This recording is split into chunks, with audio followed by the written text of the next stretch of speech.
Et bonjour et bienvenue dans cette nouvelle vidéo de Pilates niveau 2. Donc aujourd'hui je te propose de mettre l'accent sur ce qui change vraiment entre le niveau 1 et le niveau 2. Ben, c'est la C-curve, la forme en C que tu crées avec ton dos, que ce soit pour toute la série des abdos ou même beaucoup d'exercices qui viennent par la suite. Ok. Donc je te décortique la C-curve pour que tu sois bien au courant de tout ce qu'il faut faire pour être bien placé. Ok. Donc de là, on vient juste mobiliser un petit peu la colonne vertébrale avant de se lancer dans cette petite routine. Donc tu inspires, tu tends les bras devant toi et tu descends le bassin dans le sol. Tu vas jusqu'aux premières côtes et tu te redresses. Et encore. Inspire et expire. Tu peux inspirer avant de partir en bas et expirer sur le retour. Encore, souffle. Inspire ici et souffle. Une dernière fois, inspire et souffle. Et tu te redresses. Et bien. Tu descends, roll down, tu déroules. Hop. Alors, je vais jamais bien au centre sur mon tapis. Hop, voilà. Donc de là, on vient de décortiquer la C-curve, la forme en C en français. Donc, la C-curve, c'est quoi? C'est un allongement de la colonne lombaire et une flexion de la colonne dorsale. Donc, pour être bien placé, tu te souviens, niveau 1, on avait le bassin en position neutre, on appuie sur le sacrum. Le neutre du niveau 2 va migrer très légèrement. Il va être pas tout à fait le même que dans le niveau 1. Donc, on va essayer de trouver ça ensemble.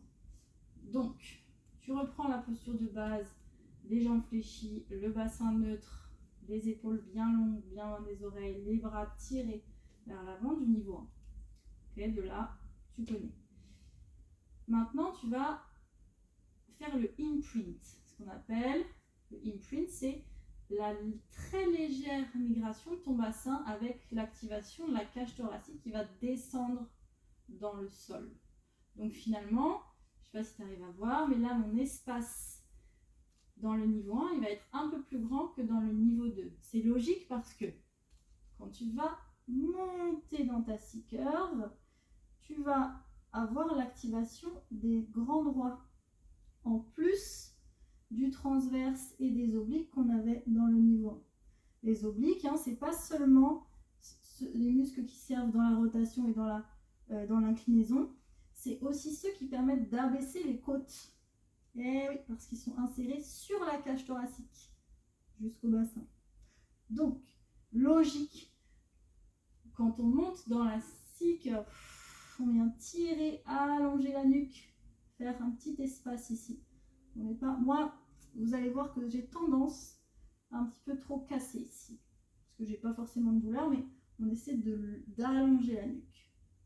Et on tire sur ses bras, on creuse, on ramène bien le nombril sous les côtes.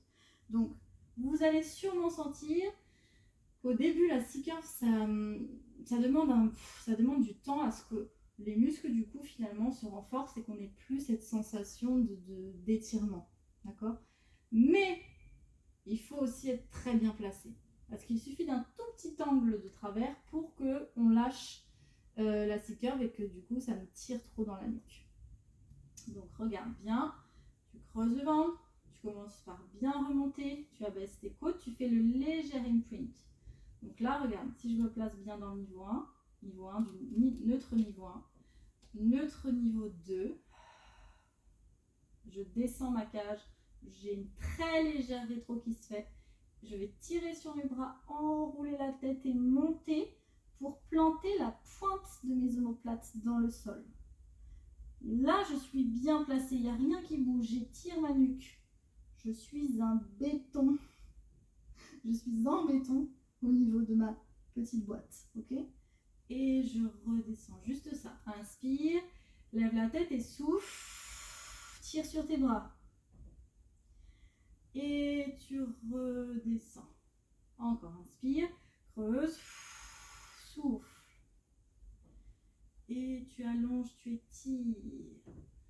Et encore, inspire, lève la tête et souffle. Et tu redescends. Encore. Essaie de bien ancrer ta C-curve sur la pointe des omoplates. Hein. Ici, petite pointe. On fait ressortir un petit peu l'omoplate. On est ancré, planté. Le bassin est très légèrement revenu vers nous, mais on n'est pas non plus rétroversé. Hein. Regarde, il y a de la marche. Tu tires là, tu allonges ici, tu tires sur tes bras, tu creuses le ventre, tu baisses les côtes, tu serres le plancher pelvien. Tu es tout gainé. Et on redescend. Et encore, inspire, creuse, abaisse les côtes et souffle. Et on redescend. Bien. Maintenant, on va essayer de trouver cette même posture de la C-curve avec la chaise renversée. Donc, tu places une jambe puis l'autre, tu sais faire. Maintenant, si tu es en niveau 2, tu as les acquis du niveau 1, donc c'est-à-dire stabilisation de bassin, engagement du centre. Tu abaisses donc bien les côtes, tu tires sur tes bras, tu vérifies ta chaise renversée. Tu montes en C-curve, tu planches la pointe des omoplates et tu redescends. Et encore, inspire. Et expire. C'est aussi tes bras hein, qui te tirent vers l'avant. Et tu redescends. Serre bien le plancher pelvien. Ça ne doit pas pousser du tout vers l'avant. Hein. Souffle, serre les ischions. Et tu redescends une dernière fois. Souffle. Et tu redescends. Tu fais une petite pause. Tu poses un pied puis l'autre au sol. Ça va ? Je pense que ça tire un petit peu dans la nuque. Donc tu peux tourner la tête à droite, à gauche. Délier les cervicales. Voilà, doucement. Donc c'est normal, hein, je te disais, d'avoir des sensations au début. Ça tire un petit peu. Et au fur et à mesure, où tu vas vraiment bien comprendre l'activation des omoplates, l'engagement du centre, l'abaissement de la petite boîte, tu vas comprendre où est ta C-curve et tu vas de moins en moins ressentir cette sensation d'étirement dans le cou ou même de congestion au niveau des muscles antérieurs du cou. D'accord ? Donc maintenant, on va essayer de faire le 100 avec la C-curve. Donc 100, tu te souviens, jambes en chaise renversée, tu tires sur tes bras, C-curve, et on enchaîne 100. Inspire, 2, 3, 4, 5 et souffle, 2, 3, 4, 5.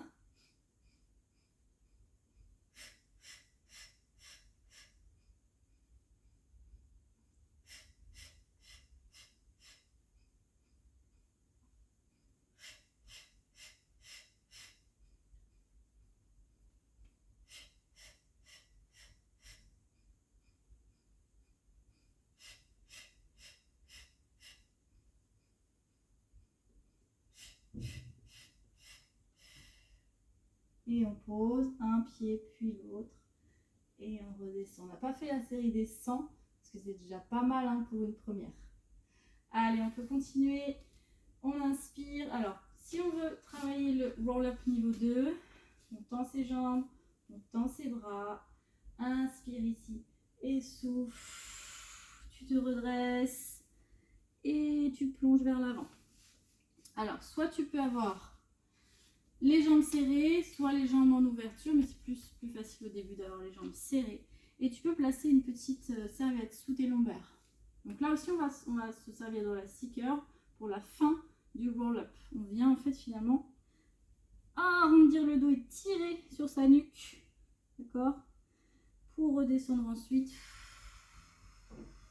Et inspirer ici. Et souffle. Et tu plonges, tu t'étires vers l'avant. Et bon, si c'est trop rapide, tu peux prendre le temps de faire l'exercice. Pas grave si tu fais moins de répétitions. Et souffle.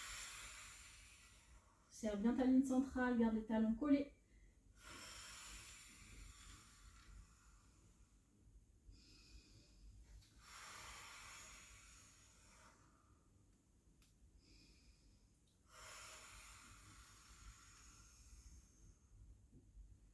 Dernière fois.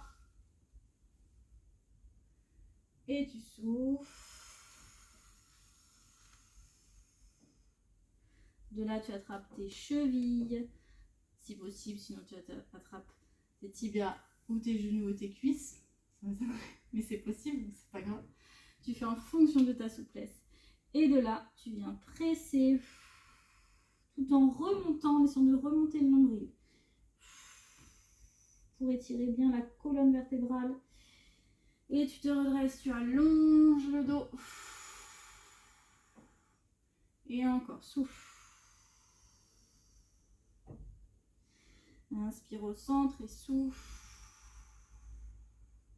Dernière fois. Et souffle. Et tu relâches. Bien. Eh bien, je te dis à la prochaine pour une nouvelle vidéo. Et passe une bonne journée. Ciao, ciao.